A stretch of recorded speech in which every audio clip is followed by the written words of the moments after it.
Hey up there.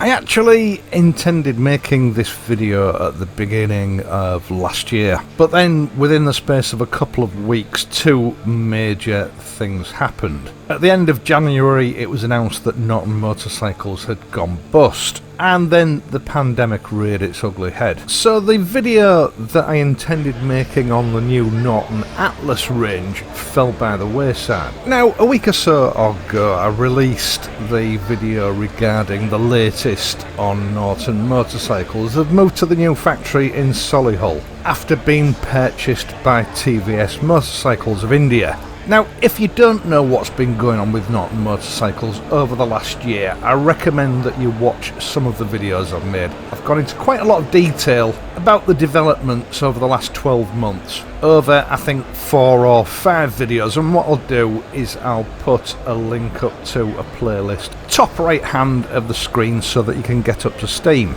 And before we get started proper, can I just ask you please, if you're not a subscriber to this channel, please hit the subscribe button and press the notification bell. If you do that and ensure all your notifications are enabled, you will be notified every time I upload a new video. It's absolutely free and you can unsubscribe whenever you like. And whilst you're at it, it would be rude if you didn't leave a like in the process. Now, there's absolutely no doubt about it. Norton TVS intend to go down the premium bike manufacturing route. Hand-built luxury bikes built on a bench rather than on a production line. And what that means for the likes of me and you is that for the most part, these bikes financially are going to be out of our reach. Which is a shame because historically, Norton motorcycles were a bike for the masses. And all we can do is hope for the future in that TVS Norton will change their tact in due course.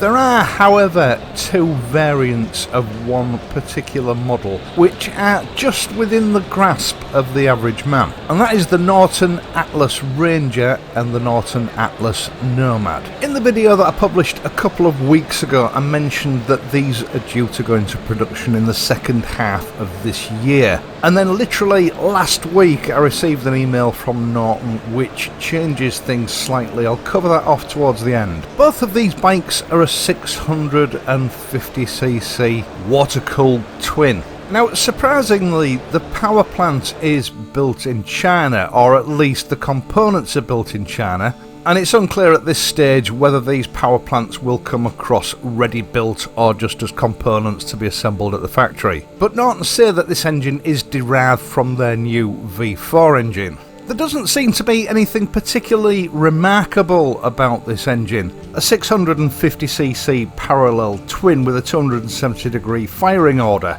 with a chain-driven double overhead cam. It produces a healthy 84 brake horsepower, but it comes at a price. The engine needs to spin over at a heady 11,000 revs per minute to achieve it, which is very un-British. In fact, I've not seen those sort of figures since bikes of the late 1980s, early 1990s. Maximum torque is stated to be 64 Newton meters, although there's no indication exactly where in the rev range that torque is produced. So it remains to be seen what this engine is like. I have a feeling it's going to be a bit of a screamer that demands a lot of attention from the rider to keep it on the boil, and that high revving engine might require shorter service intervals than most of us are used to these days. It's also important to remember that the information provided relates to it as being a Euro 4 compliant engine, which means that by the time it actually goes into production, it's going to have to meet Euro 5, so some of that power could be strangled out of it. Only time will tell. I did approach Norton about getting some more up-to-date pictures of these bikes for press releases, etc. And believe it or not, Norton were unable to help me, so all I've really got to work with is video that I've shot in the past and pictures that are in the public domain. Now, I'm reading between the lines somewhat as to the reasons they gave me for this, but I believe there are only 2 concept bikes in existence. They are essentially just mock-ups, not pre-production models. So it's by no means certain that the specifications Norton have offered are going to remain the same for the production bikes, which I personally found a bit disappointing. Both models sport a twin-tube seamless steel perimeter chassis with what looks like a cast rear swing arm, and the chassis appears to be a sort of modular bolt-together affair, rather than being welded together as one piece. This and other details like the radiator cowling and the sump guard, which rather than being pressed from one piece are sort of jigsawed together with individual components riveted or bolted, suggests to me that certainly where these two concept bikes are concerned, there is a lack of specialised jig and pressing equipment, which tends to make manufacture more expensive for the customer without any actual tangible benefits. Of the two advertised models, the Nomad is billed as being more of a road-oriented machine, with the Ranger I think aimed at being some sort of adventure tourer. Both feature titanium exhaust systems and a healthy assortment of brushed metal trim. Lighting all round is LED, with braking being taken care of by Brembo. Both have twin dual piston Brembo disc setups at the front and a single Brembo at the rear, and from what I can see the control levers are also Brembo. Now there was a time when Brembo components were considered exotic and premium, but they have become commonplace on most of the Triumphs now, and even some of the Royal Enfield models feature some Brembo equipment. So to me, these bikes are not looking quite as premium as they did 2 or 3 years ago. Now in the 1950s and the 1960s, of course, Norton's road holder forks were famous. And although the Ranger has longer suspension travel than the Nomad, both front and rear suspension on both bikes are badged as road holder. Norton said that they designed this suspension themselves, which they may well have done, but I have a sneaky suspicion they're made by one of the Asian suspension manufacturers with a road holder badge or sticker. But both front and rear are adjustable for preload, rebound and damping.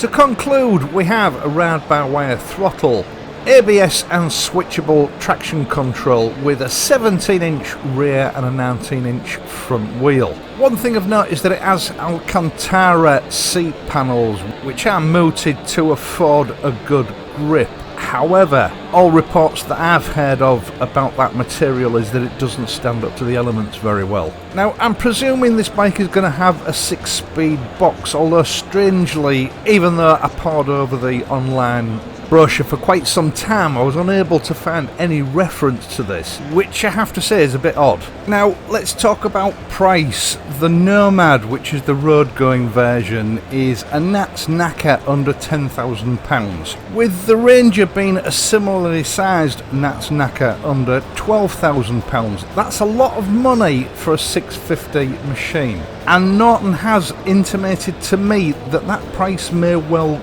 go up due to the material and transport costs associated with this pandemic. And then add to that, last week I got an email from Norton telling me that they were not going to go into production with these bikes this year after all. It's going to be sometime next year, 2022. Now, 3 years ago when this bike was first unveiled to the public, I think what wowed everybody was that it was a Norton that most of us could probably afford. But some 4 years later, when this bike is likely to roll off the production line, I've got this nagging doubt in the back of my head that the quality and specification isn't going to stack up comfortably against the projected asking price. And for me personally, looking at the Atlas closely, it's not quite holding up to close scrutiny. Don't get me wrong, it's got plenty of sizzle, but it remains to be seen whether Norton can actually serve up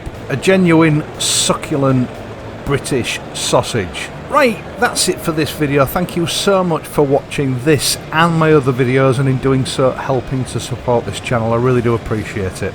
I will of course be back on Friday, so until then, please, if you're riding, ride safely, and I'll see you soon.